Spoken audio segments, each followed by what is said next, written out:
Первый Василина мама. Это мы с Айзадой друг друга постоянно хвалим. Да, но... Она говорит, не надо вот это поменять. Я говорю, не надо ничего менять, ты такая идеальная, не меняй ничего. Я же им отправила вопрос, ругаетесь ли вы? Они думали, почему мы не ругаемся? Да. Вы ругаетесь или нет? Ну, со всеми невозможно ругаться. если Я со всеми, в принципе, поругаться, но со всеми невозможно. Да.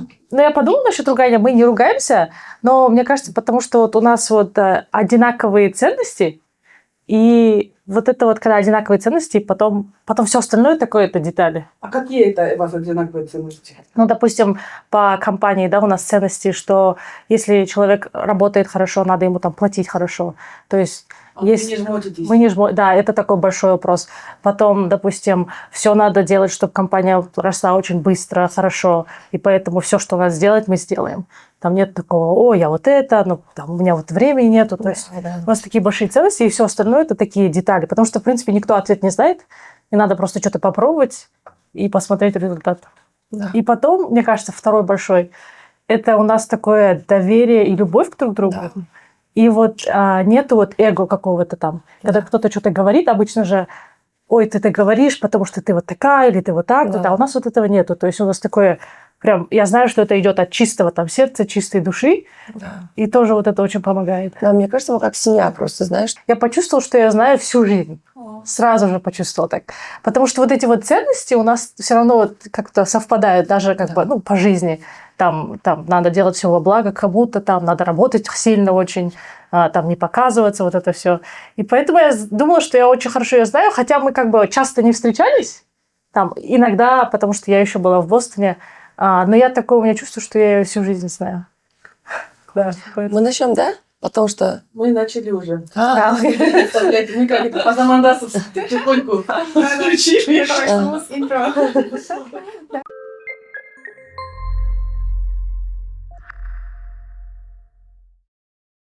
Қымбатты достар, біздің жаңа эпизодымызға қош келдіңіздер. Бүгін бізде ерекше шығарылым. Бұл жерде бір емес екі қонақ болады, және екі қонақтың екеуі де Арай екеуміздің өте жақын құрбыларымыз. Біз оларды қатты мақтан тұтамыз. Осы біз жаңа студия алып, жаңа құрылғы алғанша біз күттік, бұрынғы ескі сарайымызға шақырмай қояйық, бұл қыздарды жақсы жерге шақырайық деп. Жаңа маусымда Алма деген стартаптың негізін қалаушылар Айзада Марат пен Әсел Төлебаеваны шақырып отырмыз. Қош келдіңіздер, қыздар. Добро пожаловать на наш подкаст. Добро пожаловать, девочки. Мен Әсел туралы айтып кетейін, сен Айзада туралы айтып бер. Бізде Әсел жасөспірім жасынан ақшта беделді жеке меншік мектептердің бірі Милтонда оқыған, 13 жасынан бастап сол жерде байлардың, беделді ата-аналардың оқушыларының арасында қиын оқуда оқып үлгеріп, одан оқушылардың арасында президент атанған өте мықты еңбекқор Әсел қыз келіп отыр. Кезінде бакалавратты, одан кем емес колледжде оқыған, Барнард деген колледжі. Ол Колумбийский университет атындағы үлкен беделді жердің бір бөлігі болып есептелінеді. Және Гарвардтың бизнес мектебінде оқып, финтек стартапта жұмыс істеген. Яғни бұл жерде тәжірибесі өте кең, еңбекқорлығын көрсеткен, осындай бір өмір жолы бар, әлі де жүруде. Сол туралы бүгін сөйлесеміз. Және мен Айзаданы таныстырып кетейін. Айзадамен мен бұдан бірнеше жыл бұрын таныстым. Ең бірінші танысқан күні ол маған былай деді: мен Қырғызстанның президенті боламын деді.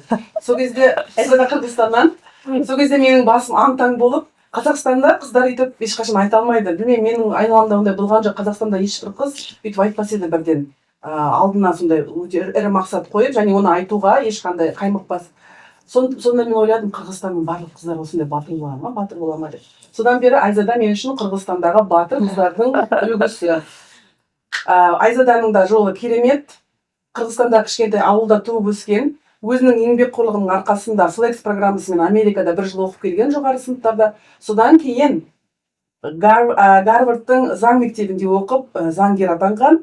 Қазір одан кейін керемет компанияларда жұмыс істеген, мысалға әлемге белгілі Кули деген заң фирмасы бар, сонда жұмыс істеген, Маккензи фирмасында жұмыс істеген. Қазір Әсел екеуі керемет Алма деген иммиграциялық заңдар, иммигранттарға көмектесетін жаңа стартап ашты. Ол стартаптарда өте табысты. Сондықтан бүгінгі біздің қыздарымыз мынадай. Альмемізді бастап жіберейік. Добро пожаловать, девочки. Спасибо. Спасибо большое, очень рада с вами поговорить. Мы сами вами восхищаемся, поэтому очень рада здесь быть. Да, и первый вопрос про образование, потому что, мне кажется, когда мы создавали этот подкаст, мы хотели, чтобы этот подкаст создавал людей, звезд, которые показывал их, которые добились успеха своим трудом, своим стремлением к образованию, трудолюбием.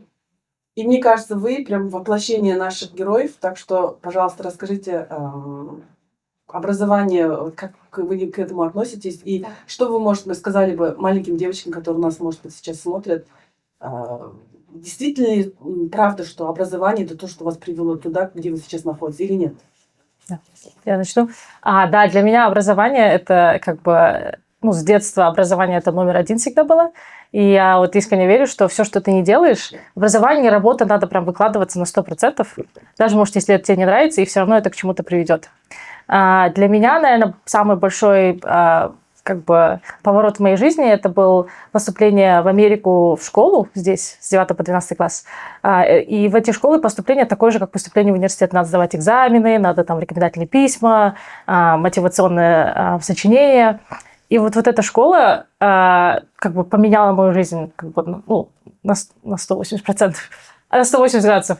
Там что поменяло? Мне кажется, две вещи. Одно, это я приехала в Америку одна. То есть меня родители сюда оставили, потом уехали. И я тут одна, мне надо было очень быстро вырасти и вообще выжить в этой школе, потому что там никого русскоговорящего не было, там не было ни друзей, ни семьи. И я еще я тогда в то время была очень стеснительный ребенок, и просто мне было настолько тяжело, я хотела очень домой, и мне было тяжело учиться, и этот был этот первый год для меня такой испытательный. Потому что я помню, я каждую ночь плакала, потому что я хотела домой, но я родителям не могла говорить, что я хочу домой. То есть у меня не было варианта, что я поеду домой. У меня просто был вариант, что надо выжить каким-то образом и остаться. И потом просто в 9 классе я себя поменяла. Я сказала, не надо быть скромным человеком, надо общаться с людьми, надо найти помощь по предметам, с которыми тяжело. И вот это для меня был переломный период и такой трансформационный. Что было триггером к этому поменять свои мысли? Что случилось тогда, в тот день? Не то, что что-то случилось, но просто, во-первых, в голове было такое, что нельзя возвращаться назад. Не было варианта, что я скажу, ой, мне тяжело, можно я вернусь назад. Просто может, это родительское воспитание, что нельзя говорить тяжело и все. То есть, если тяжело, надо дальше закончить, а когда уже все получилось, тогда можно сказать, не хочу больше. И такое было, то есть это уже воспитание. А второе, просто мне было все тяжелее и тяжелее. И просто был момент такой, что ты же не можешь постоянно, чтобы тебе было плохо, надо что-то менять себе. И это был такой трансформационный момент. И в 9 классе я начала все менять, и потом я уже начала со всеми общаться, потом дошла до президента школы, и это для меня было такое... Надо отметить, что президент школы в Америке это big deal, да, очень большое достижение большое. И причем Асель училась в одной из самых конкурентоспособных школ, там, где учились, я понимаю, дети американской элиты. Они с садика росли в такой обстановке, когда им прививали знания, как умение общаться с людьми, строить нетворк. Они реально такие суперлюди, да? И представляете, девочка из Казахстана, с Актюбинска, очень скромная, да, такая, воспитанная в лучших казахских традициях, да, наверное, приходит и становится президентом школы. Так что...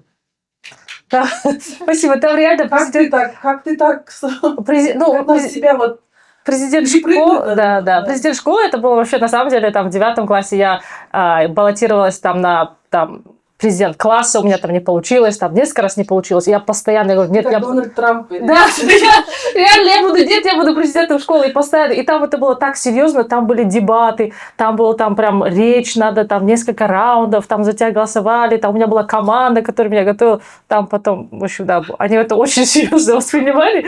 Но у меня... Да, получилось. И это для меня, эта школа была просто трансформационным моментом. И еще просто уроки были тяжелые, потому что там не было, надо что-то выучить и потом рассказать. Там надо было в этой Конституции Америки объясни, почему используют это слово, а не это слово.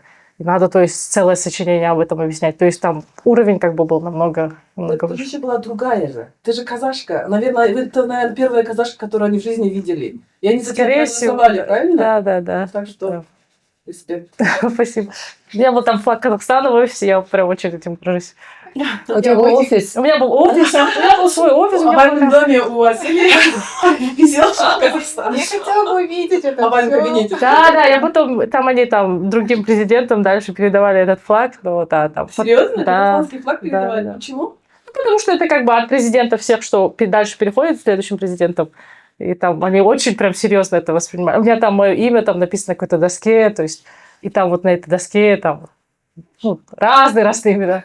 Блин, Да. здорово. Я Да. хотела бы именно вернуться в то время и просто увидеть, особенно твою мотивационную речь со всеми студентами. Это было, мне кажется, очень В общем, я поняла, что надо просто удивить, и я прочитала рэп.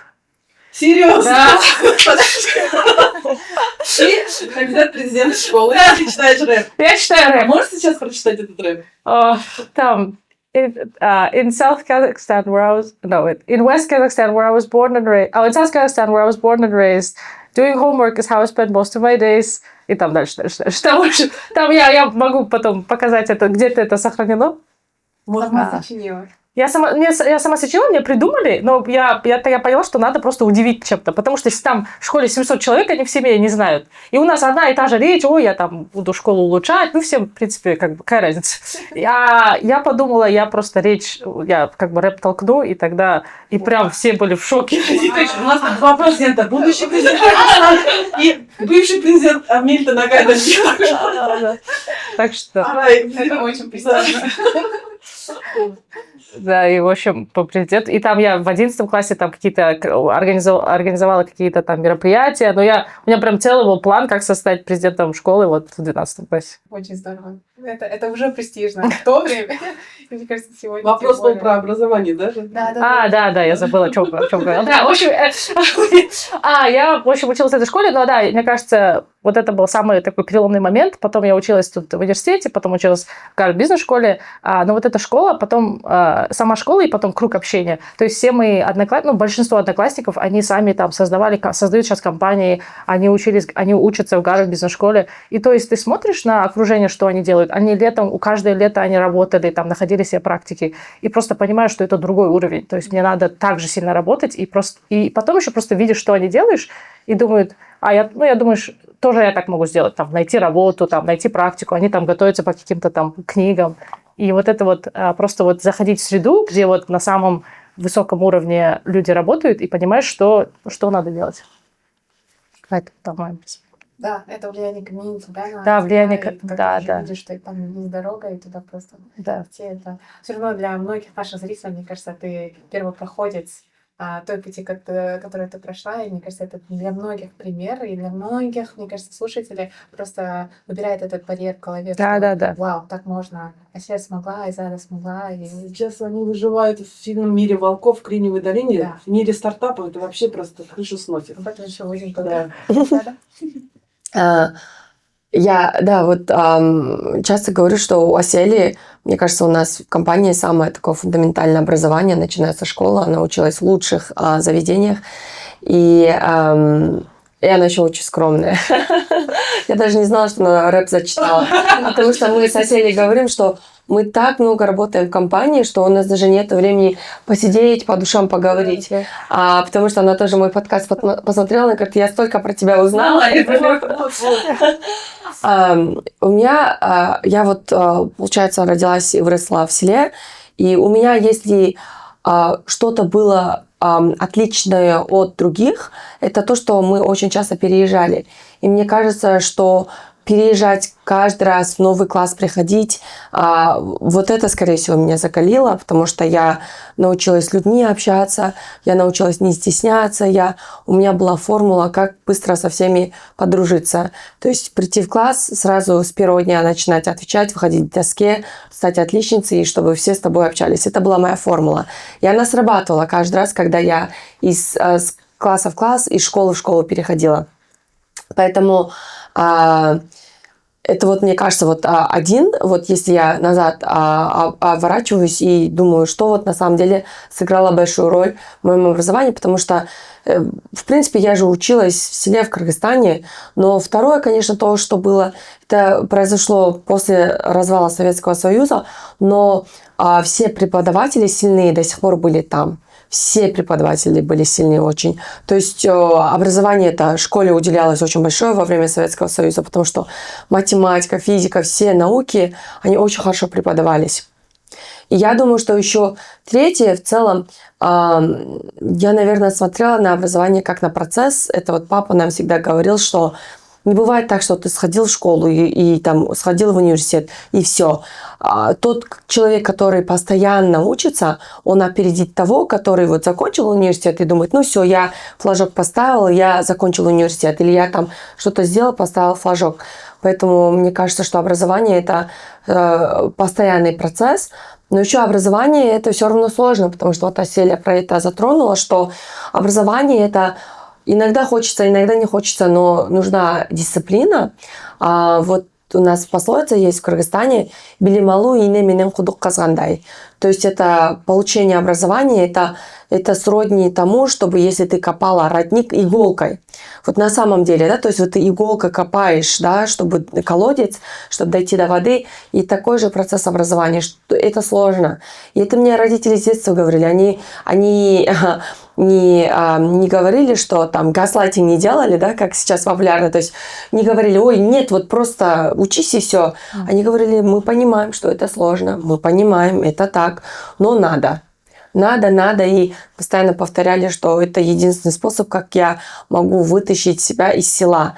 И мне не нравилось жить в селе, да, откровенно. Я не хотела ходить в туалет ночью, там, на улицу, когда холодно, зимой минус 20 градусов, да. Вообще не очень приятно. И... Да. У меня тоже такое детство в селе было, поэтому говорю. Да, и то есть я на всех смотрела, к бабушке летом ездила, доила коров, вот животные, и я просто думала, ну надо, я не хочу, я хочу уехать. И я не говорю, что это плохо оставаться в селе, просто у всех разные стремления и мечтания. Вот у меня почему-то было так, что я не хочу. Мне кажется, я потому что очень ленивая была. Мама меня очень все время заставляла то там дома что-то делать, то в огороде что-то делать. То есть мы сажали картошку, все свое сажали. Там помидоры, огурцы надо было поливать, надо было все время что-то делать. Я думала, когда я от этого всего избавлюсь? И у меня было такое, что я получу образование, я буду работать в офисе, и не буду это все делать, я буду покупать овощи, фрукты в магазине и самой растить. Это, мне кажется, вот пик мечтаний моих был, поэтому я училась, потому что когда я училась, мама и папа меня не заставляли ничего делать. Да, они говорили, ты учишься, ладно, сами делали все. И папа все время говорил, нет, она вот книжки читает. Я просто все книжки дома перечитала, я просто все время за книжкой сидела, потому что я не хотела во двор выходить и делать работу. Поэтому лень это иногда тоже очень полезно. Вот. Ну, я вижу, вы такие трудолюбивые обе, такие вообще трудяшки, да? Но говорят же, было такое, легенда такая была, что раньше, что в школе кто отличником был, они в жизни не преуспеют двоечники и так далее. Получается, вы классно учились обе, очень сильно трудились, и у вас еще, получается, такой характер есть. То есть это же не только за счет образования, это же за счет характера. Откуда он у вас появился, вот этот характер? Я вижу этот характер и у тебя, и у тебя. Получается, он же... Да, наверное, это, скорее всего, воспитание. То есть у меня... мне очень повезло с моими родителями. Я шучу, что я вообще все так долго выбираю. Там, допустим, кофаундера долго выбирала и нашла там самое лучшее. И думаю, я, наверное, там на небесах долго выбирала родителей, и потом вас выбрала. Очень тщательно. И мой братик потом, ладно, я тоже туда заскочу. И я так всегда шучу, но у меня родители, я очень благодарна. И вот они привили мне трудоспособность. Мне кажется, две вещи. Трудоспособность и второе, вот что вот насчет отличников, да, может, это ставить правильные цели. То есть мне всегда папа говорил, вот президент вот той большой компании ничем от тебя не отличается. Он просто решил стать президентом той большой компании, и ты если тоже такую себе цель поставишь, то ты тоже это сделаешь. То есть, а другой человек, может, просто поставил себе цель ниже, потому что он не верит, что он может стать там президентом. Он думает, мне надо быть умнее, или там у меня там вот этого не хватает, образования не хватает. И вот эти вот две комбинации, они сказали всегда, что ставишь правильные цели и работаешь. И если ты будешь работать, ты эту цель достигнешь. То есть по-любому. То есть, может, не с первого раза, может, не сразу, но eventually, то есть потом в скором времени ты эту цель достигнешь. И вот это, мне кажется, они заложили во мне, и, допустим, ставить, ставить маленькие цели или, допустим, не работать был не вариант. И потом они сами по себе просто трудолюбивые, и, то есть, они постоянно там на выходных работали. У меня мама вообще не сидит, то есть, я не вижу, что она сядет и там что-то смотрит. И смотря на них, это просто заложилось, то есть, у нас даже такое вот не умеем там не работать, я и мой братик. И вот это заложилось. И вот, мне кажется, вот это, наверное, что помогло всю жизнь. Да. Я думаю, что я согласна абсолютно с Аселей насчет семьи, насчет родителей, потому что они имеют на тебя, на твой неокрепший ум с детства самое большое влияние, самое большое. Но еще если вот смотреть на примере моего мужа, я не скажу, что его прям родители прям сильно смотрели, чтобы он учился все время, да. У него очень сильно развита любознательность. Вот он настолько любопытный. Вот он может вот что-то, например, ему даже вот по продажам что-то нужно узнать, он прочитает 10 книг, он может вот до конца дойти, чтобы вот знать все в этой индустрии, чтобы потом знать, что делать. То есть он очень-очень любопытный. Я думаю, что у меня дисциплинированность есть очень сильная, и дисциплинированность, она прививается. Вот, наверное, любознательность – это черта характера, наверное, а вот дисциплина – это прививается родителями, потому что, мама с детства, вот, когда мы ходили в школу, каждый день проверяла. Вот я сходила в школу, и она проверяла каждый день мою тетрадь, что я там написала, что я узнала, что… То есть она проверяла все оценки тоже в дневнике, вот просто каждый день смотрела дневник, сколько я пятерок получила. И это просто дисциплина. В определенный период, когда мама перестала у меня проверять, может быть, она проверяла первые 2 года, потом, когда она перестала проверять, это уже стало привычкой. То есть она привила вот эту привычку быть дисциплинированной, задачу ставить и задачу исполнять. И после этого ты тоже привыкаешь. Допустим, в школе учишься, и все говорят, вот Айзада самая умная. И потом ты к этому привыкаешь, и потом уже тебе тяжело эту позицию сдавать. Да? То есть ты привыкаешь уже, чтобы про тебя так говорили. И мне кажется, вот, что дисциплину прививает, дисциплину вот они вот буквально вот тебя приручают, да, чтобы ты была дисциплинированной. Мне кажется, еще характер, наверное, есть. А вот, например, упрямство, я считаю, что это тоже прирожденная черта характера. Ты либо упрямый, либо нет. Мне кажется, вот у меня это упрямство есть, что я поставлю цель, что я иду. И мне кажется, что еще, наверное, еще одно качество есть, где мы с Аселей в этом очень сильно похожи, что мы, в принципе, готовы страдать. Мне кажется, что вот сейчас у всех такое ощущение, что все должно даваться легко. У нас нет такого понимания. Мы понимаем, что в жизни бывают вещи, которые ты хочешь достигнуть, и их очень тяжело достигать, и мы готовы страдать за это. То есть как бы мы готовы через страдания к этому прийти. То есть потому что не идти на какие-то тусовки, мероприятия, когда тебе хочется, это страдание, правильно? То есть ты не идешь на выходных, хочется развлекаться, ты не развлекаешься, потому что ты делаешь. То есть ты идешь через получается, suffering, да, вот страдание. Ты страдаешь, и для тебя это нормально. И это становится чертой характера, потому что мы вот, например, хотим спать, но не будем спать, работаем. Вот надо, делаем, потому что мы, в принципе, приучены очень легко относиться к страданиям, наверное. То, что другие люди не выдерживают. Это вот стамина, как будет… Выдержка, наверное, да, то есть, что мы готовы выдерживать сложности. Вот, мне кажется, вот это. То есть, не так, что… Потому что очень часто я поняла, такое ощущение складывается, что нам все так легко дается, что… на самом деле за этим огромный труд. Это просто мы не рассказываем про все свои ситуации, где у нас провалы были, да, там где-то что-то не получалось, где мы плакали, страдали, где стрессовали. Такие периоды не рассказываю, потому что всегда это же такой survivor's bias, да, то есть как бы когда кто-то выживает и он рассказывает что-то, всем кажется это легко, а на самом деле кто не выжил, например, да, и мы, кажется, вот не фокусируемся. Это, наверное, тоже черта характера, что мы сделали, мы прошли, и потом уже с точки зрения, когда ты доходишь, ты думаешь, Да, нормально было. Да, то есть, как бы, ну, пострадала, забываешь, но мы, наверное, просто не фокусируемся на тех случаях, когда у нас что-то не случилось. Получается, вас не жалели в детстве?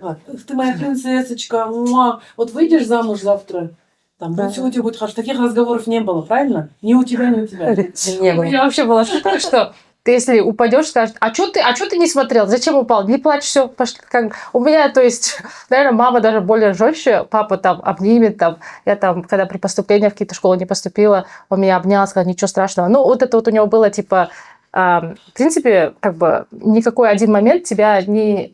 ну, он такой, не такой важный. То есть даже если ты в эту школу не поступила, ничего страшного. То есть ты умнее, тупее не стала от того, что какой-то результат не получила. Ты, главное, дальше иди, и получится. И он был в этом деле более мягче. Мама говорила, как бы, ну ничего страшного, ну все, как бы дальше иди, зачем плакать? Иди дальше работай, как бы что-то не получилось, там проанализируй, что не получилось, и это, исправляй, и дальше иди. Поэтому в этом деле, да, у меня как бы мама была жесткая, и просто, и тоже вот мы тоже друг друга, ну, вот не жалеем, не друг, Да. может, друг друга жалеем, но себя не жалеем, и Да. мы просто, да. Согласна, у меня мама тоже достаточно жесткая, то есть она не говорила, ты моя принцесска, вот выйдешь замуж, вот не было такого. Было работай, учись, будь независимой, замуж выйдешь, у тебя должны быть твои деньги, ты должна быть независимой. То есть постоянно да, не было такого, что прям, да, конечно, несомненно, они нас любили, и вот эта любовь тоже заключалась в том, что они хотели самого наилучшего для нас. И наилучшее для них было, что в наших патриархальных обществах, да, мы вырастем независимыми, сильными личностями. И поэтому моя мама, вот так интересно, что она меня не готовила к замужеству. То есть очень часто девушки готовят к замужеству, говорят, ты должна то уметь, ты должна это уметь. Я, например, тесто не умею раскатывать. И в Кыргызстане, мне кажется, все умеют тесто раскатывать. И моя мама, потому что говорила, ничего страшного, да, там, не важно, что ты это не знаешь. И мама все сама делала по дому. То есть я, когда вышла замуж, я даже особо готовить не умела, да, потому что мама вот, она заботилась, делала все. И вот, наверное, это было больше отношение как к принцессе. Отношение как к принцессе было, что я ничего не делала. Но вот требования были вообще не как к принцессе. Да? То есть требования были давай делай. Мне кажется, вот это вот, я вот слушаю, у нас одинаковое, то, что вот, что у нас родители уважали наш, допустим, труд. То есть вот то же самое, если я что-то там что-то книга там читаю или к урокам готовлюсь, меня не трогали, что тоже я использовала против них. Но то есть было такое уважение к моему труду, если мне надо готовиться, не было такое, ой, мы позвали гостей, помогай мне все равно, что у тебя там завтра экзамен, да, такого. 100% у меня тоже никогда не было. Я иногда слышу, в некоторых семьях бывает такое, и это просто, раз уж от ребенка вы хотите, как бы, требуете много от детей, но при этом еще дайте им время, и как бы, то есть они должны фокусироваться на этом. И сейчас к работе у меня то же самое, у меня родители никогда не говорят, вот мы приехали, почему ты там нам не показываешь Америку, то есть мне надо работать, и они это как бы уважают. Тесто когда ты умеешь. Тесто катать я тоже не умею. Тесто катать я не умею, я умею, ну да. Создавать стартапы, зарабатывать деньги умеешь, да?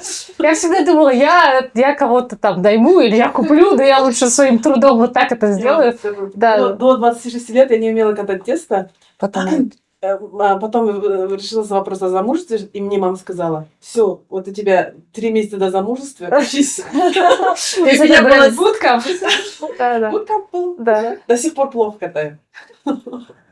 Интересно, да. И мне кажется, очень классно слышать, что родители с раннего детства уже прививали приоритеты и те ценности, которые вы сейчас имеете, что потому что они уже говорили, что важнее, а что может остаться на потом, и как-то можно справляться уже с тем же хозяйством. То есть действительно можно кого-то нанять и заменить ту задачу, которую можно, я не знаю, больше времени уделять и быть продуктивнее в своей сфере, нежели просто там заставлять себя и делать то, что не нравится. Мне кажется, вы говорите, что вы страдаете, но получаете в то же время огромное удовольствие Да. от того результата, который вы достигаете, получаете. Мне очень интересно послушать, откуда мотивация приходит, откуда приходят эти цели, чтобы на сегодняшний день это было открыть стартап и поднять раунды, да, поднять инвестиции, а до этого поступать в Гарвард, работать в топовых компаниях. То есть откуда шла вот эта мотивация? Она внутренняя, внешняя? То есть была ли такая мечта с детства, чтобы быть таким вот очень большим человеком? Да, у меня в детстве такая мечта была. Я в 14 лет я смотрела вот Билл Гейтс, Стив Джобс. Я такая думаю, мне надо тоже вот таким быть крутым человеком. Потому что часть это как бы позитивная, часть негативная. Иногда я часто чувствовала себя, что то, что ты девочка, твоя главная цель в жизни замуж выйти, там, семью создать, и все, и все. Да. И как Потолок. бы и потолок, да, это вот мечта твоей жизни, и вот на этом как бы заканчиваются все твои цели. И вот это мне не нравилось, и я всегда думала, что можно самым крутым сделать. Я там буду миллиардером, потому что все равно воспринимается там статус или деньги. Я подумала, если я вот таким человеком стану, то мне как бы сразу будет меня уважать. И это такая одна черта, и вот да, это, наверное, чуть-чуть... Иногда с инвесторами разговариваешь, если все вот фаундеры, если все они чуть-чуть побитые жизнью. То есть как у всех у них что-то не хватает, что они пытаются восполнить своими стартапами. Поломанные. Что-то поломанные. Теперь про себя расскажите, что вы пытаетесь? Ну вот это у меня вот этого чувства, вот то, что вот живя в патриархальных странах, что чувствовала, что твой потолок это вот замуж выйти и все. И как бы твое то, что ты говоришь, это не имеет значения. То есть твои мысли не имеют значения, твои как бы то, что ты говоришь. И поэтому я вот думала, вот как вот, что воспринимается, да, вот этим человеком, что он будет уважать. Он будет уважать, если у меня будет миллиард.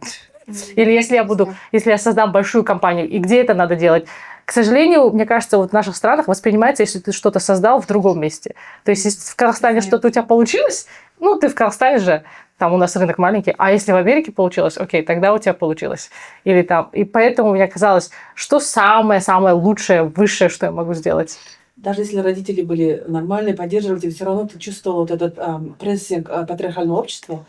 Чуть-чуть у меня было такое. Я не скажу, что я прям каждый день об этом думала, но у меня чуть-чуть такое было. И вот когда я возвращаюсь в Казахстан, оно у меня возвращается. И я такой, вау, давно я вот этого не чувствовала. И когда я возвращаюсь в Казахстан, и особенно разговариваю с постаршим поколениями, оно опять приходит. Я говорю, ничего себе, а все равно они не понимают. Да, вот этот огонь просыпается. А тут я его не чувствую, тут нормально. Есть разница. Да, ты тоже так чувствуешь разницу в ставлении Кремниевой долины? Да, однозначно. Относятся? Однозначно, я думаю, что в Кыргызстане, во-первых, есть женщина-мужчина, пусть мужчина скажет, даже где-то надо что-то сказать, это пусть мужчина. И когда девочки рождаются в семье, у меня 4 девочки и мальчик. Я очень рада, что у родителей хватило ума не называть нас там Улжан, Булболсун. Я не знаю, это вот такая трагедия нашего общества, что жизнь девочки почему-то меньше стоит, чем жизнь мужчины, да, мальчика, что мальчиков так ждут, мальчик наследник, мой наследник. Когда люди так говорят, мне хочется так сказать, ты что, Султан Сулейман, какой наследник, какое у тебя наследство есть, во-первых, какие у тебя необычные гены, что у тебя должен быть наследник. Извини меня, мне хочется этот вопрос им сказать всегда, да, прям наследник нам нужен, прям все так. И меня это очень задевало, потому что с детства мальчик, пусть мальчик, вот даже когда у нас же у кыргызов традиция, когда гостей зовешь, и ты ходишь, воду наливаешь, и там все руки моют, прежде чем кушают, и они все тебе пожелания говорят. Всегда запускают мальчиков. Я думаю, какого черта он сейчас пойдет, все пожелания ему говорят, там, будь богатым, расти большим, будь здоровым. А я стою, потому что я девочка, я не должна заходить, и там, чтобы они... Вот такие маленькие вещи меня с детства задевали. Я прям с детства задевалась, хотя у меня родители, у меня папа феминист. Никогда я внутри своей семьи не чувствовала этого давления. За пределами я чувствовала всегда. Да, даже то, что там гости приходили, друзья, родители приходят и говорят, вот желаем, чтобы следующий у вас был мальчик. Вот меня это прям задевало. Это сильно меня задевало. И я просто с детства говорила, я вот буду успешной, я им всем докажу, что я стою 100 таких мальчиков в Кыргызстане. Вот это у меня было очень сильно. И меня задевало, что на девочек не ставят, что ставят только на мужчин. Потому что статистика есть, что если в семье девочка и мальчик, и если у семьи есть оплатить контракт только на одного ребенка, они отправляют мальчика. Да, потому что говорят, девочка выйдет замуж, она чужая семья. Девочка уже родилась, она уже чужая семья. И то, что, например, я замужем, и я очень благодарна моему мужу и моим, получается, его родителям за то, что они никогда ни слова не вставало о том, что я должна каким-то образом ограничить общение со своими родителями. Хотя в Кыргызстане это факт. В регионах всем запрещают. Они говорят, төркүнү жакын кыздын төшөгү жыйылбайт. Это означает, что у девушки, у которой свои родители живут недалеко, дома всегда бардак. Потому что она все время ходит к своим родителям. И запрещают чуть ли не ходить. И вот это отношение меня очень сильно коробило. И я поэтому долго тоже не выходила замуж, очень долго присматривалась, потому что мне нужен был очень современный муж, который не будет мне вот эти старые устои общества на меня вот нацеплять и говорить, вот ты должна, вот ты это, да. Мне не нравится, когда женщина всем все должна в наших обществах, она никому ничего не должна. Она все, если даже мужу что-то делает, его родителям что-то делает, она делает из любви, из уважения, а не потому, что она должна. И мне кажется, вот это, мне кажется, что если бы я родилась в Америке, большой вопрос, была бы ли я такой амбициозной, такой дисциплинированной, с таким характером, потому что в этом обществе никого не угнетают. А мне кажется, я должна была родиться в обществе патриархальном, чтобы мой дух стал крепче, мой характер стал сильнее, потому что я просто вот смотрю на общественный строй, и я думаю, буду ломать. То есть у меня вот такое вот было с детства из-за общественного давления. У меня было всегда ощущение, что кыргызстанки, они более свободные, чем казашки. Значит, я ошибаюсь, у вас тоже так же угнетение, киренка, инешка, вот это все у вас тоже? Это 100% есть. 100% есть. Мне почему-то казалось, что вы более свободны духом. У нас, мне кажется, вот поколение сейчас, оно очень свободное, но мне кажется, это во всех странах Центральной Азии. Но я скажу, что, возможно, в Бишкеке более или менее, но в основном в Кыргызстане не так. Статистика ужасающая по тому, что домашнее насилие практически в каждой второй семье мужчина бьет свою жену. В каждой второй семье практически. И домашнее насилие, где муж убивает жену, таких случаев сколько много. Кража невест – это большая проблема. Да? И такие темы мы должны проговаривать, такие темы мы должны обсуждать. И каждый раз я просто вижу это все в Кыргызстане, хочется со всеми девочками с детства разговаривать, говорить. Ты должна полагаться только на себя, ты должна учиться.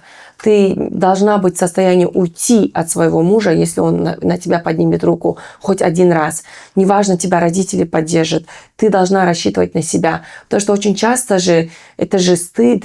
Ты там, допустим, зачем ссор из избы выносишь? Это же твой муж, кто на тебе еще женится, ты там с ребенком. Вот в таких случаях женщина должна полагаться на себя. У нее должен быть свой заработок, она должна быть самостоятельной, она должна быть в состоянии уйти. И мне кажется, ради этого всех надо девочек воспитывать так, чтобы они учились. Да, образование очень важно, мне кажется, именно из-за незнаний, из-за того, что они не видят выхода из любой ситуации, они просто сидят и терпят дальше, и, мне кажется, становятся жертвами, что очень плохо. И, конечно, хотелось бы им донести, что есть куда идти, есть что делать, есть решение, и можно набраться храбрости внутри. Но жалко, что не прививается это с детства. Не всем. Да. Да. И мне кажется, вот у вас обоих я вижу этот огонь огромный, который, если чуть что, и он может раскрыться. Это очень-очень раскрыться, да, очень быстро и большим огнем. Возможно, это и есть огромная мотивация, да, которую вы хотели бы показывать в обществу, доказывать, что есть куда достигать, особенно женщинам, особенно вам. Классно, классно. Это очень мотивирует. Если бы вы оставались там в наших странах, вы думаете, работать было бы труднее, получается, чем здесь? Потому что, ладно, вы здесь говорите, что здесь женщин не угнетают, да, в Кремниевой долине. Вы все равно вот вы нежные девушки, все равно с мужчинами имеете дело. Не трудно, но все равно вот патриархальность здесь не ощущается тоже? Или здесь прямо все супер классно? Ну, мне кажется, это уже... Ну, я не чувствую. Может быть, мужчины считают, что они могут там надавить, но просто дальше назад давишь, и они понимают, окей. То есть это просто, я не знаю, или это дело характера, но тут я такого не чувствую, что... Или это мы просто хорошо отвечаем, и человек как бы на свое место встает. То есть никогда он там не может что-то сказать, потому что он мужчина. Но потом, плюс еще мы как бы по карьере так растем, да, что всегда, чтобы мне никто ничего не сказал. То есть не скажешь, что ты там где-то училась, или там вот это не получила, или вот такое, ты вот это не знаешь. То есть я или эту информацию познаю, или там что-то достигаю, что мне никто не скажет, что там ты меня как-то хуже. Да. Кажется, мы просто в Силиконовой долине таланты всего мира съезжаются сюда. Мы в основном имеем дело с очень образованными людьми, мне кажется, в нашем окружении. И здесь, особенно там с американцами, когда мы поднимаем инвестиции, вообще вопроса такого нету. В команде тоже, то есть мы кофаундеры, мы каждый день, Асель управляет одной частью бизнеса, я управляю другой частью бизнеса, и мы даем указания людям, мы, если надо, увольняем, то есть такого нету, такого вопроса ни разу не вставало, да, что у нас команда, получается, у нас компания, у нас еще один кофаундер есть, но у нас большинство принадлежит нам, девушкам, поэтому такого отношения здесь я абсолютно не видела. Ну вот в наших странах же это все в мелочах проявляется. Вот когда, например, здесь я не видела такого, чтобы, вот, например, люди стоят, мужчина пришел, чтобы он поздоровался только с мужчинами и женщинам руку не подал. Я такого здесь ни разу не видела. В Кыргызстане вот так приходят, с мужчинами здороваются, и я сразу вот так сама первая, да, меня из ада. То есть я пустое место, что ли? То есть как бы... возможно, они думают, что это они из уважения делают, хотя они должны думать, как мы себя чувствуем в этот момент. Да, что мы себя чувствуем невидимым местом, мы чувствуем, что нас игнорируют, поэтому всем мужчинам совет. Так никогда не делайте. Не вставайте в наш черный список. Я специально говорю «Ассаламу алейкум», когда захожу. И специально вот тоже руку протягиваю. И специально мужчинам сильно жму руку. Они такие... Да. Не знаю, почему. Я просто не успела сказать, я же тоже третья девочка в семье. То есть мы хотели сильно мальчика. Я родилась я, и такие, мама меня будет смотреть. Извини, мама, у меня долгие годы была такая обида, что моего братишку любят больше, чем нас, девочек. Поэтому, наверное, травмы тоже во многих из нас есть. Вот то, что вот ты спрашивал, что поломано. Наверное, вот это поломано, что мы просто растем и думаем, почему я хуже, я не хуже. И это изо дня в день повторяется. Надо доказать. Что мы не хуже. Да, доказать. И вы до сих пор доказываете своим родителям. Да, я думаю, да, всем, наверное, доказываем, что через родителей, наверное, хотим доказать, что вот смотрите, мои родители рады, что у них девочка, а не мальчик. Да, мне кажется, я родителям уже не доказываю, они такие очень, они очень рады. Знаю, родители Асели, это золотые люди, огромное уважение, такие интеллигентные. Это, мне кажется, у Асели родители это, они... юникорн, как будет? Они единороги в Центральной Азии, я считаю, ее родители. То есть настолько вот с пониманием относиться, уважать личность ребенка, мне кажется, это редкость. У меня в семье вот то же самое. У меня папа, сам не знаю того, был феминист. Да, такой прям феминист. Он даже, когда нам все говорил, что он говорил, не выходите замуж до того, как не доучитесь. У вас должны быть свои деньги, своя профессия. Он говорил, когда вот вы закончите университет, вы вот мальчики в очередь выстроятся, и вы прям будете вот чекесне черти тандаваласыңар. Это означало, что ты прям вот так будешь всем... Ты на казахском говоришь, это все то же самое на казахском. Так что нужно переводить. Да. Да, и это вот получается... Я росла, и родители же авторитет, я в это все же верила. И папа нам всегда говорил, что у него в семье было очень много мальчиков, и он в детстве, оказывается, просил Бога, только девочек, пожалуйста, мне дай. Поэтому папа у него со стороны не было. То есть, но это было больше, как другие говорили, родственники. И это все равно задевало. Я хотела всем доказать ценность девочки. В среднем, на самом деле, знаете, согласно исследованиям, вот в семьях, где есть девочки, отцы живут дольше, чем вот в семьях, где нету девочек. Потому что девочки, они же эмпатичнее. Они в старости вам воду принесут за вами и будут смотреть девочки. Поэтому, оказывается, вот такое исследование есть. И даже вот уровень стресса, уровень кортизола, оказывается, у отцов ниже. Потому что девочки-то более такие, мы сами по натуре мягче, да, и то есть как бы мы очень уважаем какие-то моменты, поэтому и мы растем все, мне кажется, вообще проблем не доставляя абсолютно. Чем мы не деремся, мы в какие-то передряги постоянно не попадаем, да, поэтому вот статистика так гласит. Да, семья девочек хорошо. Я еще хотела спросить, имея такой уровень дисциплины, мотивации и находясь здесь, в Бэйрии, в кругу очень интеллектуальных людей, какие у вас сегодня челленджи или трудности, которые вы видите, имея такой багаж, вот back to Kazakhstan просто? Имеется в виду челленджи в компании создавать или себя улучшать? Находясь здесь, и вот именно заниматься тем, что вы занимаетесь, потому что мы же говорим про весь багаж с наших стран, которые нам прививали, и мы с этой мотивацией, с огнем просто как ракета вперед просто летите. И имея все равно здесь свою стартап-компанию, есть свои трудности и свои какие-то, мне кажется, подводные камни, которые вы сейчас преодолеваете, боретесь и делаете. Есть ли какие-то паттерны повторения каких-то вот сложных моментов или находясь вот в другом обществе, особенно в американском, которое еще и Бэйрия, то есть она Кремниевая долина, чуть-чуть не сказать, что вся Америка. Поэтому, пока вы думаете, хочу маленькую ремарку сделать, рассказать про Алму. Алма — это крутой стартап. Айзада и Асели, они помогают иммигрантам получать рабочие визы в США. Это очень трудный, дорогостоящий, трудоемкий процесс.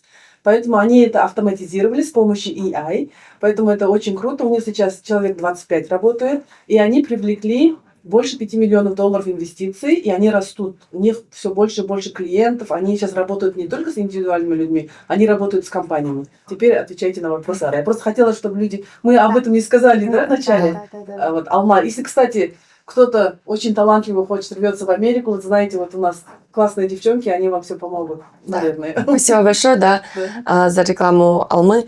Я думаю так, что здесь в Силиконовой долине есть свои испытания, потому что, во-первых, здесь потолок очень высокий.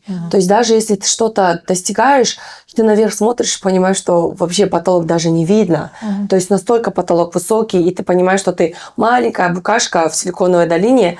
И здесь еще второе, что очень много умных людей людей умнее тебя, и которые еще более дисциплинированные и быстрее. То есть здесь ты просто вот, если ты вот была такой большой рыбкой в своем прутике, ты попадаешь в океан, и ты просто понимаешь, что там акулы есть, да? А ты такая маленькая рыбешка, и ты думаешь, как бы, чабак, да. И ты думаешь, как бы быстрее, да? То есть, мне кажется, здесь вот такое давление есть, что все равно надо быть выше, лучше, больше. То есть постоянно вот такое давление, я думаю, что оно есть, потому что мы же себя сравниваем с другими стартапами тоже.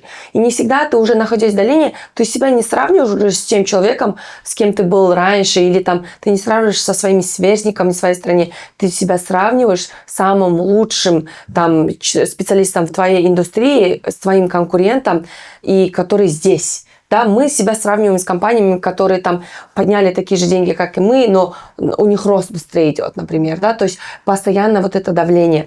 Но у меня, например, чуть другое сейчас происходит. Это у меня дочка 8 месяцев, и материнство, оно такое, вот я каждой женщине желаю испытать, что такое материнство. И у тебя, оказывается, постоянно чувство вины. То есть у меня, я много работаю, я думаю, я с дочкой не провожу время. я там с дочкой проведу время на выходных, я думаю, На выходных Вот. тебя на подкаст зовут. Блин, поймай. я думаю, вот я, допустим, провожу время, а у меня там мои Асель и еще один мой кофаундер, они работают. И я чувствую вину, что я-то раньше тоже работала на выходных постоянно. То есть я поняла, что это постоянное чувство вины, потому что и дочке хочешь уделить много внимания. И мне единственное, мой муж очень поддерживающий, он мне всегда говорит, она вырастет, и ты всегда будешь для нее примером, такой прям badass woman, что она будет смотреть, какая у меня мама крутая, поэтому ты не переживай, что ты так много работаешь, да, то есть это у меня такое персональное, я бы сказала, такое личное испытание. Еще я думаю, что другое тоже, мне кажется, я научилась к этому по-другому относиться. Я раньше всю жизнь ставила, вот, допустим, цель, и было так, вижу цель, не вижу препятствий, да, там иду и просто вот не спишь, не все. Но сейчас я уже чувствую, что надо еще наслаждаться процессом, потому что это жизнь. Мы вот с Аселей, я тоже ей говорю, Аселия, потому что она очень тоже много работает, я говорю, надо еще параллельно успевать жить, потому что мы будем компанию строить 5 лет, 10 лет, кто знает, да, и за этот период надо успеть еще жить. Поэтому мне кажется, что когда я вот искала себе кофаундера, я хотела человека, с которым мне на этом пути будет наиболее комфортно и хорошо. То есть вот потому что я думала про процесс тоже, потому что это долгий процесс. Я не хочу просто из себя из-под палки все делать, давить на себя, но я хочу еще этот процесс, чтобы я получала удовольствие от этого процесса, поэтому вот на Аселию, потому что она настолько трудоспособная, но мне кажется еще вот у нее, я же говорю, настолько вот она приближена к идеалу человека, я даже не знаю, ей не надо, у всех есть над чем работать. У Асели практически нет. Вот настолько я никогда не слышала, чтобы она про кого-то сплетничала, кого-то осуждала. Арай такая же, да? Что нам повезло, что мы... Да, вот я удивляюсь, что она никогда ни про кого плохое не скажет. Она всегда вот только много работает, она всегда в людях видит только хорошее, настолько добрая, настолько человечная. И еще успевает радоваться жизни. Она умеет радоваться мелочам. Она там пойдет себе матча купит и такая довольная, да, потому что, мне кажется, вот я прям на нее смотрю, и мне кажется, я стала более жизнелюбивее, жизнерадостнее с Аселей, потому что она вот матчу купит и радуется. Я становлюсь лучше, потому что вижу, я достаточно саморефлективная, я знаю, какие у меня недостатки есть. И я вижу, вот чему мне поучиться у Асель, да, то есть и не всегда так, что ты вот идешь к цели, и тебе надо стать жесткой, там какой-то черствой, вот, да, посмотрите на Асель. Всего в жизни добилась, молодая, красивая, успешная, все у нее есть, и при этом вот эта доброта, эмпатичность, все у нее есть, и радуется мелочам жизни. Да, там она все себе там классно организует, и такая работает, и такая довольная. Вот даже вот когда она работает, она получает кайф. И мне кажется, вот она пример, да, и поэтому я в офис прихожу, когда в офисе Аселя нету, мне тоже плохо, я думаю, Аселя уехала на конференцию, поэтому хочется, чтобы она всегда была в офисе. Вот, то есть есть испытания, но мне кажется, вот надо осознанно к этому подходить. И вот как Аселя говорила, мы с ней никогда не ругаемся, потому что мы смотрим в одном направлении, потому что у Асели же вот очень серьезное образование, то есть у нее опыт большой в Америке, и у нас не возникает разногласий по поводу того, в каком направлении двигать компанию, что надо быстрее, больше, и в отношении сотрудников, да, то есть у нас нет разногласий, потому что бизнес-процессы, мы на все очень одинаково смотрим. И какие бы испытания ни были, мне кажется, у нас вот это есть жертвенность, что мы всегда такие говорим, что бы ни происходило в компании, мы говорим, это на нас, это даже не на сотруднике, потому что мы, значит, что-то неправильно сделали, как кофаундеры, да, и вот Аселия там вот какие-нибудь там процессы не были, она такая, это на мне. У нее первый ответ на все, это я виновата, это на мне. Я говорю, Настя, не ты во всем всегда виновата. Она говорит, нет, потому что я вот не доделала, я не досмотрела. То есть, мне кажется, в этом плане мы, как кофаундеры, очень осознанные. Что мы понимаем, что рыба гниет с головы, да, то есть как бы если что-то не так идет в компании, значит мы виноваты. Мы вот каждый день мы единственное, наверное, спорим, кто счастливее, или кто удачливее, или кто кого больше любит. Я говорю, вот мне так повезло, она говорит, нет, не повезло. Говорю, не спорь даже. Это я тебя люблю. Да, но это такое глубокое уважение. Вот то, что насчет она сказала, вот первых, что вот тяжело, это то, что вот в Силиконовой долине, или, наверное, всю жизнь, да, вот мы всегда там, вот ты в Гарвард поступил, а теперь внутри Гарварда это кто какую работу возьмет, да, и там дальше конкуренция. И это всегда все выше, планка все выше и выше. И она никогда не кончается. И вот мы сейчас в Силиконовой долине, и мы специально здесь именно, то есть мы всегда считаем, что если ты хочешь создавать какой-то и стартап, это надо здесь сделать, потому что тут центр и прям огонь всего этого. И тут, естественно, все самые лучшие приходят. Но вот что вот от Айзады я научилась, я тоже могу, вот, не знаю, час про Айзаду говорить, какой она, не знаю, мне кажется, 1 на миллиард человек, таких очень мало. Но это вот надо уметь как бы смотреть на других и сказать, нам надо делать лучше и быть лучше, но при этом не стрессовать, что ты как бы хуже них, потому что это такое, это никогда не нескончаемый стресс. То есть надо, чтобы 2 вещи одновременно. То есть мы знаем, что вот одна компания от 0 до 80 миллионов выручки за 8 месяцев сделала, но мы знаем, что надо нам быстрее быть, но при этом мы каждый день не страдаем, что почему мы не растем. То есть это надо себя и мотивировать, и при этом эмоционально, нормально, стабильно быть. То есть мы как бы и довольны, и недовольны. А как Айзада постоянно шутит, надо всегда быть недовольным. То есть недовольным, но в хорошем смысле этого слова это не значит, что ты такой сидишь... Ты должен быть голодным. Да. То есть это не значит, что ты такой недовольный и все такой злой сидишь там.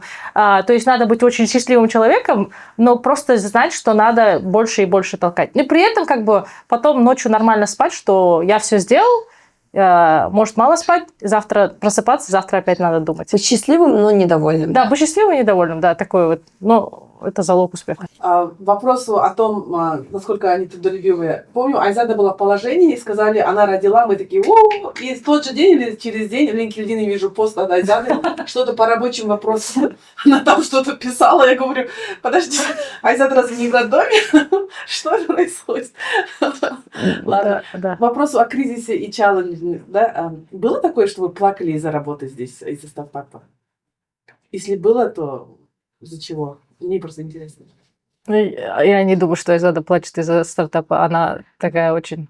Что я у нее учусь, она очень уверенная. То есть, окей, если что-то плохо, ну ладно, надо что-то подумать, дальше пойти. То есть нету такого там, ой, надо было вот так сделать. Это я, наверное, иногда, очень редко, там, 2 раза, может быть, то, что там всегда, вот то, что Айзада говорит, это я, у меня есть такое, я все, что плохо, я беру на себя, что-то я там что-то где-то не сделала, и это привело к такому результату. Но вот больше и больше учусь, что было, то было, и как бы надо просто дальше идти и менять что-то и смотреть. А так прям тьфу-тьфу-тьфу, мне кажется, да, у нас просто кризиса, как у стартапа самого не было, что у нас там, надо компанию закрывать, такого не было. Денег нету, чтобы оплатить сотрудникам, продажи не идут. Такого кризиса, слава богу, у нас не было. Да. Вот на вас таких посмотришь, девчонок, и думаешь, вот классно, они отучились, делают стартап, они смогли, я смогу. А на самом деле, мне кажется, любой человек не сможет или сможет. Скажите, пожалуйста, любой человек сможет открыть стартап или нет? И успешно его развивать? Мне кажется, просто человек, который умеет страдать, и в страдании еще жить и быть счастливым, да, то есть это же на самом деле, это очень много ограничений, да, Аселя вообще никуда не ходит, потому что она постоянно работает.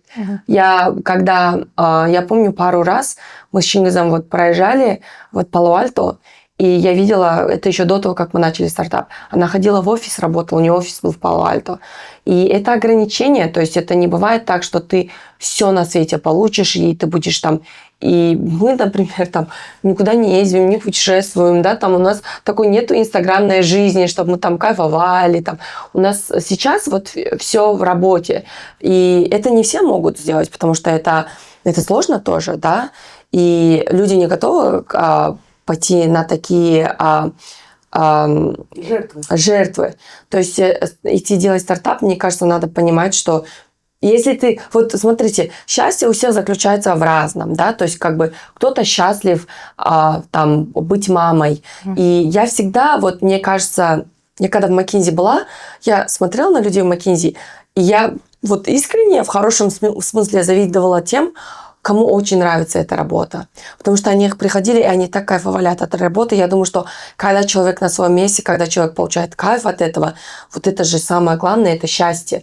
И у меня есть подруги, которые там, вот для них счастье быть мамой, быть дома с детьми, и они счастливы. И я очень искренне рада, когда вижу людей, которые счастливы, и они знают, что они хотят от этой жизни, да. А вот если ты несчастлив сейчас, но ты не понимаешь, что ты хочешь, и ты думаешь, тебе стартап даст тебе счастье, не будет такого. Тебе надо понимать вообще, что тебя делает счастливым, да, что делает тебя счастливым, и надо идти в этом направлении. А если ты идешь, то есть мы, допустим, делаем, да, и мы, как Аселя говорит, мы счастливые, но еще где-то недовольные, да, но мы еще готовы идти на жертвы. Но мы при этом, если каждый день с нами поговоришь, то мы счастливые, и люди думают, что, наверное, легко. Нет, очень сложно. Но это потому что вот наше счастье в профессиональной реализации, наше счастье, когда мы чего-то достигаем, когда мы используем свой потенциал, это счастье для нас. Поэтому, мне кажется, у всех счастье разное. И поэтому, если ты в любом, вот очень часто тоже думают, кто-то несчастлив, думает, я выйду замуж, буду счастливым. Не бывает такого, да? Ты должен быть счастливым уже и должен понимать, в чем твое счастье. И мне кажется, вот это такой большой момент. Да. Но да, мы очень часто вот здесь, если вы спросите, то я не знаю последний раз, когда вот, особенно когда с рождением Маишки, я ни с кем не виделась. То есть я, может быть, там... Я даже не знаю, у меня есть друзья, с которыми я не виделась вот уже там 9 месяцев. Последний месяц, когда я была беременная, и 8 месяцев прошло, я не виделась с ними абсолютно. Потому что приоритеты, да, у меня вот компания, Аишка, и не бывает вообще времени. Поэтому это всегда вот, как я могу больше времени проводить с другими людьми, меньше работать, либо меньше проводить времени с дочкой, не то я не могу делать. Да. Поэтому Аселя, мне кажется, то же самое. Да, ну мне кажется, насчет вот, сможет ли человек сделать стартап, теоретически у всех есть возможности это сделать, то есть как бы ничего не останавливает. Мне кажется, вот только вот две вещи, да, то, что Айзада сказала, это вот по-настоящему понимать, вот насколько надо сильно работать, потому что ну, это только надо вот с нами рядом сидеть и это видеть. А так мы это нигде не говорим, в принципе, и это, ну, неизвестно. То есть там только в LinkedIn, может, там все хорошие новости получаются, да, а все, что там не сработало 5 раз, или то, что мы там не спали, там, не знаю, там месяцами, это не показывается. Это одно. И второе, это быть интеллектуально с собой честным. То есть, потому что все равно, допустим, то, что мы здесь стартап сделали, это у нас образование американское, да, там Гарвард, у нас карьера в компаниях, которые инвестора имя знают. И для них все равно это какие-то сигналы, какие-то фильтры. То есть у нас есть с чем работать. И потом Айзада там в топ-юрфирме работала, и мы теперь юридический стартап делаем, то есть нам доверяют в этом деле. Поэтому я знаю, что с нашего региона, когда сюда приезжают, им тяжело, допустим, деньги поднимать. Но просто надо понимать, что, окей, значит, тебе найди тут работу, здесь поработай, здесь какой-то тоже набери какое-то портфолио, чтобы тебе тоже доверяли. И это теоретически, опять же, возможно. То есть, или если тебя в компанию не берут, ну, пойди в компанию, которую возьмут. Там сильно поработай, потом каким-то образом там перейди в другую компанию. Мне кажется, опять же, нету преград, это просто надо вот усердие. И понимать, что если что-то не получается, это не вся система там поломанная и там тебя не воспринимают. Ну, это реалии там жизни. Если тебя на работу не берут, значит, что-то у тебя не хватает. Иди это доработай. Вот я хочу просто продолжить идею, потому что Смотрите, если у вас где-то там не сработало, значит, вы в прошлом, наверное, не так сильно где-то старались, как, возможно, мы старались. Да, то есть, когда вот Аселя, там 13 лет там поступала в Милтон Академи, да, очень топовая школа, или когда она там бакалавриат не спала, там SAT сдавала, училась.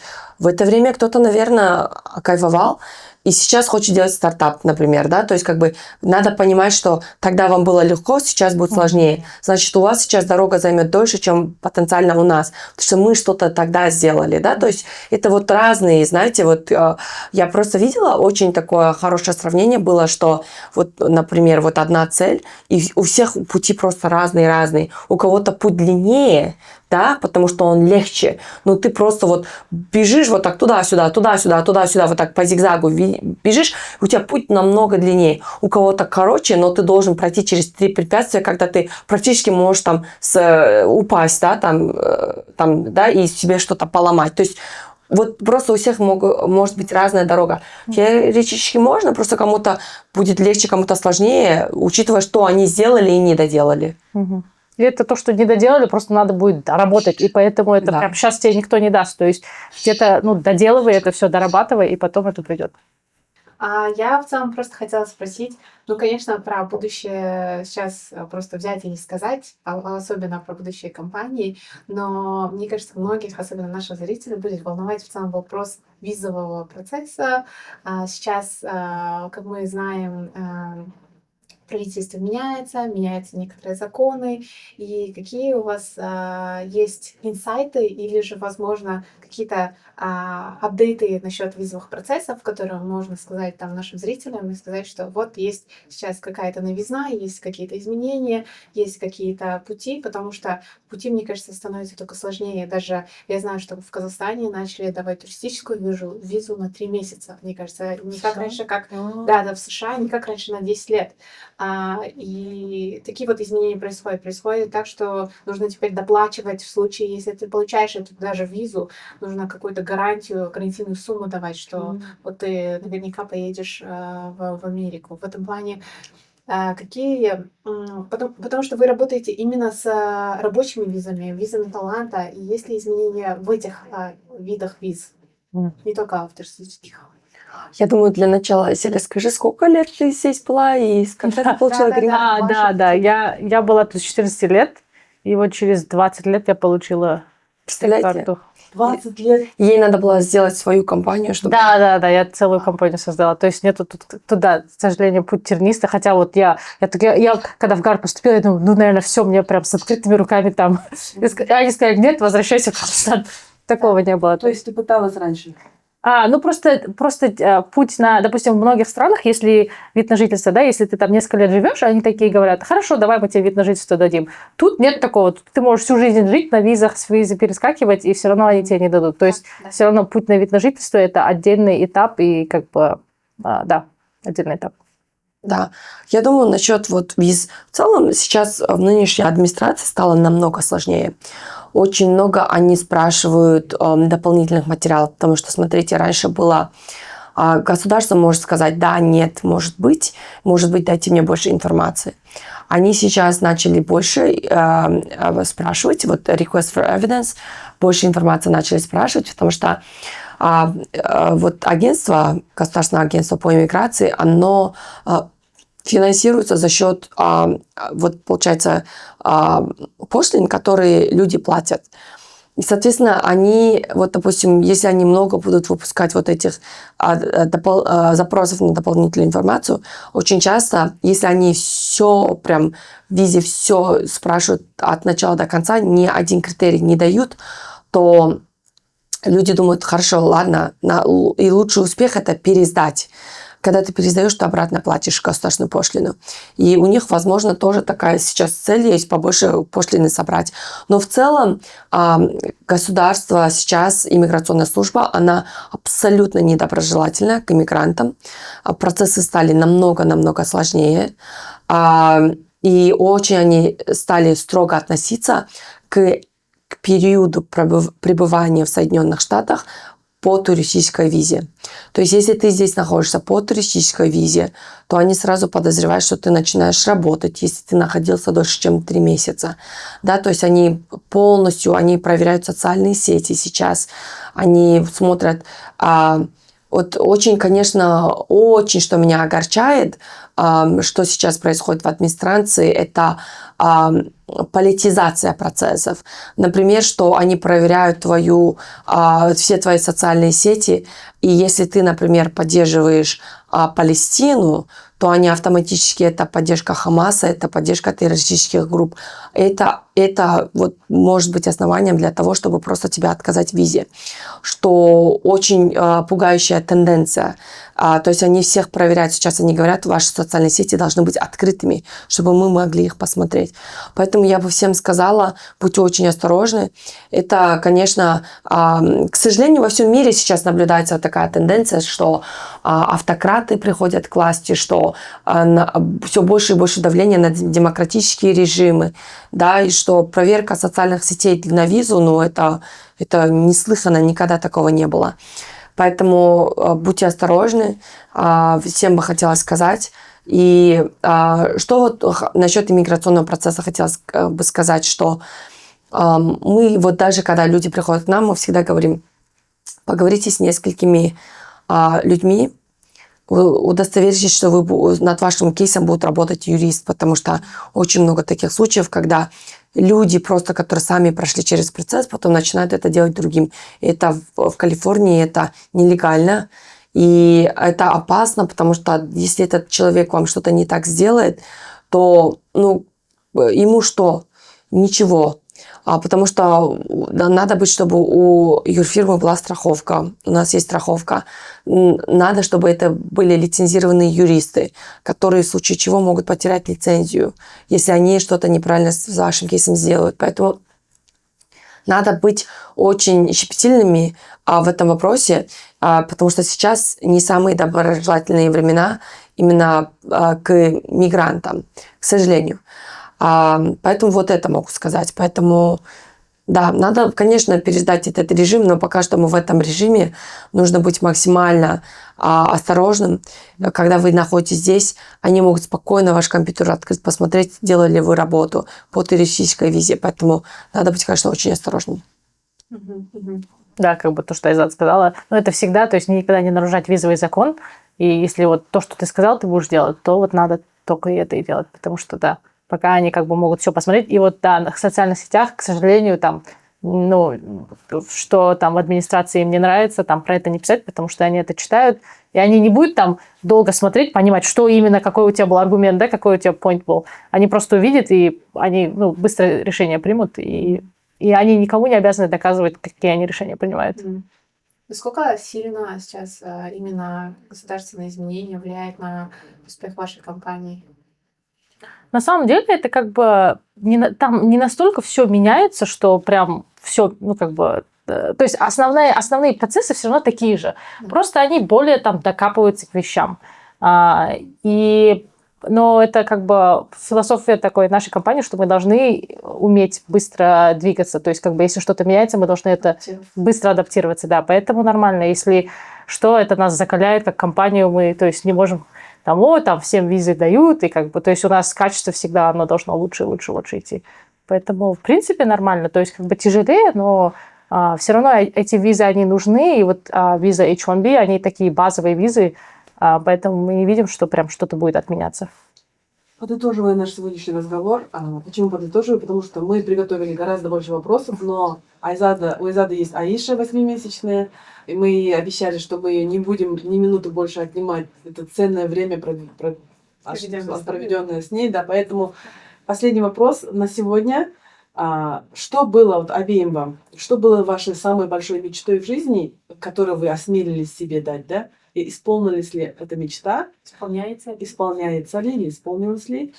И да, после этого мы, наверное, у меня мечта все больше и больше, чем когда чего-то достигаешь. Наверное, одна вещь – это то, что я всегда хотела свою компанию создать. И, естественно, как бы, надеемся и к этому ведем, что компания будет большого масштаба и будет как бы большие вещи делать. Но для меня была такой большой пункт – это компанию свою создать. Потому что, когда говорят же, вот если ты, там, не дай бог, там, ты вот перед смертью, и какие бы у тебя были бы regrets, ну, то есть, что ты не сделал в жизни. Я всегда думала, вот если я компанию не создам, это будет такое, ну, почему ты побоялся? Ну, почему побоялась? И теперь у меня это перешел, я это перешла границу, и теперь, ну, как бы, теперь буду работать, чтобы с компанией было все хорошо. А так это такой большой пункт, да, и, конечно, ну, еще личная жизнь, и там как бы тоже все сделать, но я думаю, это все сбудется, но вот для меня большая мечта то, что вот создать компанию уже сбылась, а потом, да, мечта, чтобы она была там единорогом, чтобы мы там вышли в IPO или такие, то это будет не кончаться. Аминь. Да, аминь. Да. Я думаю, что у меня вот мечта все-таки Кыргызстану помочь. Я же уехала из Кыргызстана, я на 1 год приехала в 17 лет, потом обратно уехала, и обратно приехала в 25 лет. У меня очень-очень сильные связи со страной, и я, на самом деле, до того, как я начала стартап, я читала новости каждый день. Я как будто жила в Америке, но ментально я была в Кыргызстане. Из-за стартапа я просто перестала, потому что вообще времени нету. Абсолютно времени нету. Хотя я думала, что я раньше много работала, сейчас вообще времени нету читать новости. У меня вот большая цель, мечта помочь Кыргызстану. И все, что я не делаю в жизни, это вот идти к этой цели. Потому что вот как Аселя говорит, что на смертном одре хочется думать, что не жалеть о том, о чем ты вот что-то ты хотела сделать. Поэтому это, наверное, одно, что я хочу помочь. Мне кажется, что удача в жизни, вот эти все благо, которое тебе дается свыше, я думаю, что не зря дается. Это все дается, чтобы через тебя помогать людям. И вот это моя большая мечта – помогать людям. То есть, и когда я говорю там про президента в Кыргызстане, мне кажется, что почему именно эта функция? Потому что можно институционализировать очень много что быстро. Процессы менять быстрее в маленькой стране, если ты ты управляешь страной, да, намного легче. Потому что если я, например, стану там депутатом, это законодательная функция, или я там буду там министром чего-то, там это одна функция, да, вот. А мне кажется, что если я подготовлюсь, и даже мое нахождение в Силиконовой долине, что я буду ментально готова сказать, что я готова для этой функции в Кыргызстане, потому что, дай бог, наша компания будет очень большая, мы очень большой компанией будем управлять и научимся, и тогда я буду ментально готова, потому что хочется, чтобы все навыки, мое образование, все, что я получаю в процессе жизни, они принесли благо моей стране. И я все время думаю, что не зря, наверное, я родилась в Кыргызстане, ты родилась в Казахстане. Это что-то, наверное, сакральное в этом есть, что мы родились в этих странах, и где родился, там и пригодился. Да? То есть хочется вот что-то сделать для своей страны. И, конечно, я когда говорю, что вот я хочу стать президентом, это всегда воля народа. Не выберут, значит, не выберут. Я найду... Мы тебя выберем, к нам приходи. Спасибо. Я думаю, что найду другой путь, как помогать стране. Но вот это, мне кажется, вот такая мечта большая. Но, как Аселя тоже сказала, растешь и понимаешь, что вот счастье, да, то есть быть счастливой тоже всегда это вот мечта, и это реалии.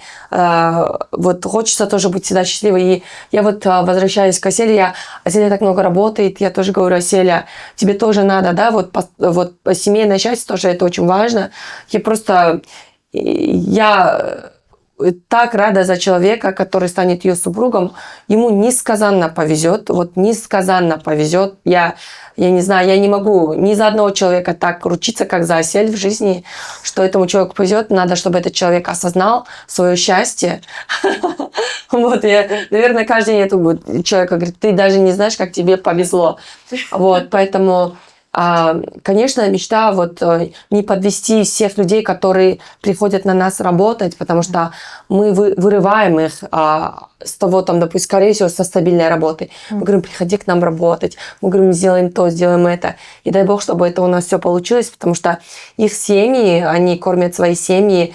И это вот я так рада, что мы не проходили через такой кризис, когда нам надо думать, что мы не можем заплатить зарплату, и человеку, ну, он кормилец семье, да, поэтому дай нам Бог, чтобы у нас не было таких испытаний. Поэтому, да, хочется вот просто простого тоже обычного человеческого счастья, и качество общения очень важно. Мы находимся в Силиконовой долине, и нам так повезло, потому что у нас есть такое окружение, да. У нас вот в команде, у нас, мне кажется, очень классная команда, и за пределами стартапа тоже у нас очень классные друзья. Вот Silk Road, мне кажется, такой классный комьюнити. Мы сейчас записываем этот эпизод, да. и этот кабинет, это, кстати, да. служил вам Наш офис. Да, наш первый офис очень Осет нас сильно поддержал. Осет — это основатель Silk Road, да. Да, Осет — это основатель Silk Road. И мы, получается, здесь очень долгое время были, очень нас сильно поддержали. И это комьюнити все равно. То есть всегда же говорят, что требуется село, чтобы вырастить ребенка, да? It takes a village to raise a child, они говорят на английском, пословица. И то же самое, что и потребуется вот силы всего комьюнити для того, чтобы стартапы выстрелили центральноазиатские. У тебя ребенок, это ваш стартап. Да.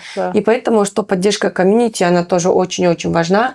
Поэтому нам большая привилегия находиться здесь, в Силиконовой долине. А вы нас вдохновляете. Вот вы, Кыргызстан, за Казахстан отвечаю, мы вами гордимся. Говоря о том, что вот вы говорите на смертном одре, чтобы я вот почувствовала, посмотрела, что я не сделала, что пожалела, да? У меня такая ситуация в жизни прошла. У меня был смертельный диагноз, так называемый смертельный. И тогда наш подкаст родился после этого же. Я, как только мне стало лучше, я думала, на что я трачу свое время, чем я хочу заниматься? Я говорю, давай делать подкаст, мне это нравится. Я пришла к Арае и говорю, переболела, не знаю, сколько буду жить, но я, когда буду умирать, не хочу жалеть о том, что я не сделала эту галочку. Поэтому вот то, что вы говорите, это мне сильно откликается. Хочу закончить отрывком из одной статьи. Буквально 3-4 дня назад американский Forbes опубликовал статью про наших героинь. Это было просто... Короче, и Forbes, и у нас одни и те же герои, так что... И хочу закончить этим, я перевод сюда поставлю. Their work carries a deeper layer of responsibility. They are among the very few founders from their country building in one of the most competitive environments in the world. So every milestone we hit, every bit of traction we earn isn't just personal, it's symbolic, Asel adds. We are not just building for ourselves, we are showing what's possible for everyone who comes next. Усмен. Аяқтаймыз. Көп рахмет. Спасибо вам, что позвали. Спасибо. Рахмат. Да, Тём Рахмат. Спасибо большое. Спасибо большое.